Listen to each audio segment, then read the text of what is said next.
I'm at Ollie's right now, which is this like really cool store in Buffalo, and I found this. I bought Nothing Less by Anna Todd. I wasn't gonna read this book, to be honest, but I like the After series, so I'm pretty sure this is gonna be just as good. So I'm excited. Hey everyone, welcome back to my channel. If you're new here, I'm Jess. I post literally anything and everything about my life, whether it's travel and adventure videos, cooking videos, or reactions and book reviews. Today, we're gonna be talking about Nothing More and Nothing Less by Anna Todd. If you've been here for a while now, you'll know that I absolutely love Anna Todd. Her After series tells the story of Hardin and Tessa. The Nothing More, Nothing Less series tells the story of Landon, who is Hardin's brother and Tessa's best friend. Before I continue with this review, I want to say a quick spoiler warning. I'm going to be mentioning specific scenes and specific moments from the books, so if you haven't read the books already, make sure to go check them out and then come back to this video. We're going to start off with the first book, Nothing More. So this book is about Landon. He transfers from Washington to NYU. He has a pretty mundane life, you know, he pays his bills, goes to work, goes to school, occasionally runs into his ex Dakota. Dakota is the main reason why he transferred to NYU. However, she breaks up with him either before or shortly after he transfers to NYU. Landon meets Nora. Now they met during the summer because I believe their parents know each other, and Nora also made an appearance in the After series because they went to this lake house and Nora was there. Her name is Sophia, but she's also called Nora. I don't know why she's called Nora. I can't remember. I must have missed something. In the book, Landon starts off calling her Sophia and she's like, call me Nora, everyone calls me Nora. The trope for the series is a love triangle.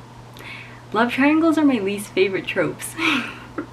Especially the way that this one was written, because Dakota was just so annoying and unlikable, and Nora just cheesed me so much because she hid so many secrets from Landon, and I'm like, Landon, my boy, just give him some love and peace already. This book was supposed to give, and it did not give, unfortunately. I think I had high expectations for this book because the After series was amazing. It just didn't translate into this book, and I was really sad about that because I love Landon in the After series. He's such a sweetheart. He was always there for Tessa. He was so wise, and I was so excited for him to finally have his own story because he was the side character in After. Unfortunately, in Nothing More, he still remained the side character, even in his own book. In this book, Tessa is still having relationship issues with Hardin, and there's a bit of arguing, and that takes away from Landon's story. Landon is always talking about how he feels so bad for Tessa and how he's on neutral ground because Hardin is his brother, but Tessa is his best friend.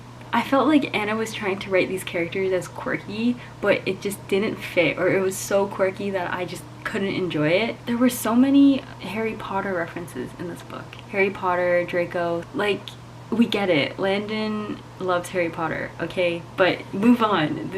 It was too much. Maybe if I read it when I was younger, I would have enjoyed it more, but unfortunately, it did not give what it was supposed to give. I will say though, the last few lines of this book, it ends in a cliffhanger, and I thought it was a really good cliffhanger. It makes you want to read the next book right away. Funny story, I was reading this during my California trip. I went to California with my family. I vlogged it, links in the description if you want to learn a little bit more about my life, or if you want more bookish content. I go to a few bookstores in California, so check those out if you'd like. So I read this on the plane ride there, and I didn't finish. I got about halfway through, and then I read the second half on the plane ride home, and as soon as I finished, I had maybe an hour or 2 hours until we landed, so I could have started the next book. But I left it with my sister. My sister went with my mom on a different flight. If you've read this book, the ending makes you want to read the second book immediately.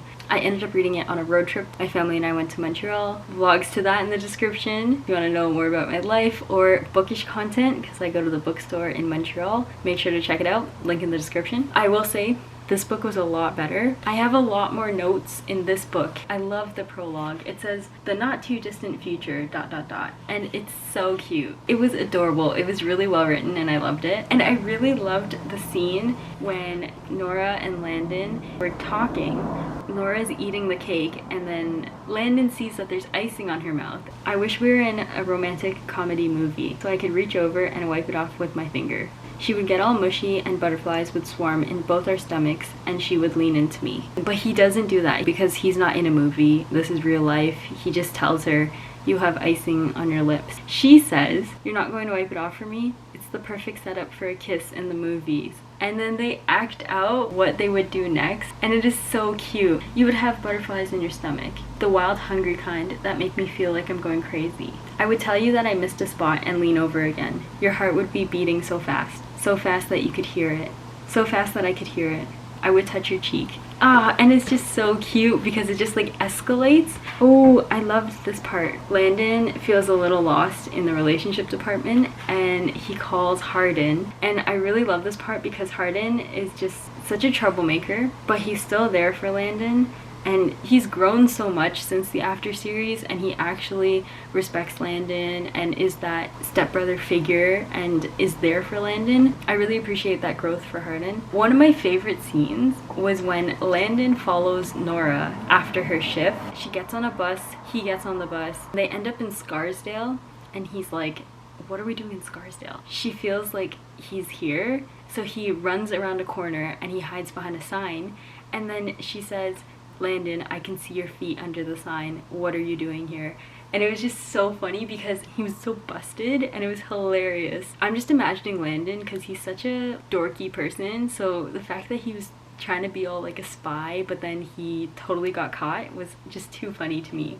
I loved the game that they played because we finally got to know more about Nora. So the game was Landon would ask 3 questions and then Nora would have to answer at least 2 questions and she's allowed to skip 1. He asked some pretty basic questions, but then he got down to the really serious ones and she would skip 1 and then he would say, "Okay, this is a new rule. You have to answer one of the questions that you skipped." And we finally got answers, but still, we needed more. Oh my gosh. My notes for page 97, STFU, that's Hardin right there. Dakota does something. If you want to know, read the book, or if you know me and you see me in person, ask me. On page 97, Nora says something to Landon, and it's literally what Hardin said to Tessa in After. So I was like, no, you can't say that. That's Hardin's line. So stop. Nothing more. If I remember correctly, this was solely told from Landon's perspective, but for nothing less, there were a few chapters that were from Nora's perspective, and I really appreciated that because we do not get a lot of answers in Nothing More. We are left with a lot of questions, especially with that last line that Nora says at the end of the book. So to finally get her perspective and to hear her thoughts and to hear what's going on in her mind, I really appreciated that because I really needed more Nora. As I said, there were a lot of Harry Potter references in the first book. Now, some of the pop culture references were pretty fun and I loved them. Anna Todd mentions Beat Bobby Flay. Drivers, Drive-Ins, and Dines was also referred in the books. And I especially loved the Maury reference in the second book. At first I thought it was funny because I was like, oh my god, this is such an old show. I don't think anyone would remember this, but it was such a unique reference to use, especially in the scene because Dakota goes back home and Landon goes with her because Dakota's dad is ill. They're in the hotel room and Dakota is yelling at Landon and they're trying to figure out if their relationship is over. Landon keeps referring to the couple on the screen yelling, and it was just such a, I don't know the word, but just the fact that like on the screen the couple in Maury is yelling, but then between Dakota and Landon there's not that much arguing anymore because they've understood that their relationship is finally coming to an end. It was really sad how Landon and Dakota were connected for so long and they had that history. They shared that dark past together, but I'm really happy that they both understood that they're completely different people now and they're so distant from one another that it's time to move on. That made me so sad. I was like, because Dakota had a horrible life and Landon was her rock. Landon was always there to be so supportive. I felt so bad, but at the same time I'm like, Dakota wasn't treating Landon right at all, so what am I supposed to do with that? At the end of After Ever Happy, Tessa is attending a wedding and it's Landon's wedding. We get to find out in this series who he marries, and spoiler alert, he marries Nora. Oh my god. And y'all, you know what made me so like cheesed? The whole twist for Nora,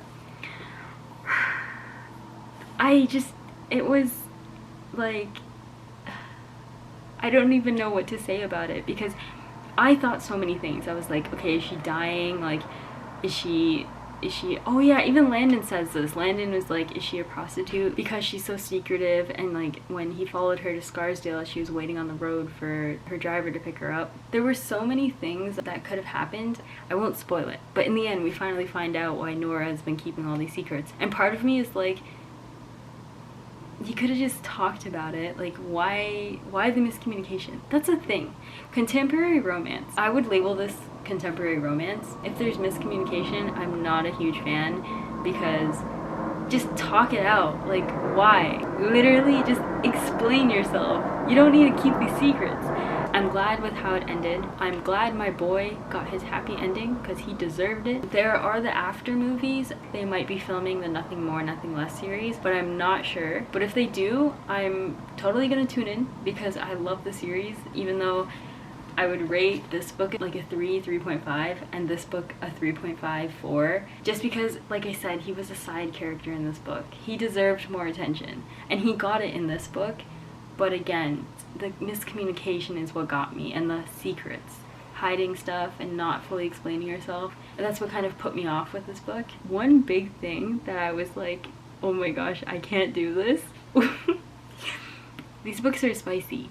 This one's about a 2.5 out of 5. This one is about a 3.5 out of 5. When I tell you, Landon is such a sweetheart. I could not see him doing any of the things that he said he would do or that he did do.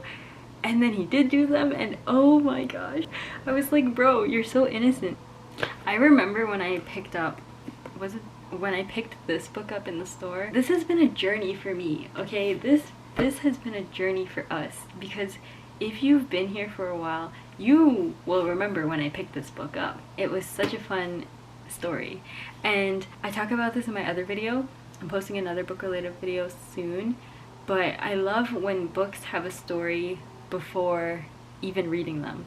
I loved it. I hope you enjoyed this book review. If you did, give it a thumbs up, comment down below, anything you want. Subscribe if you haven't already, hit the notification bell, and until next time, I'll see you later.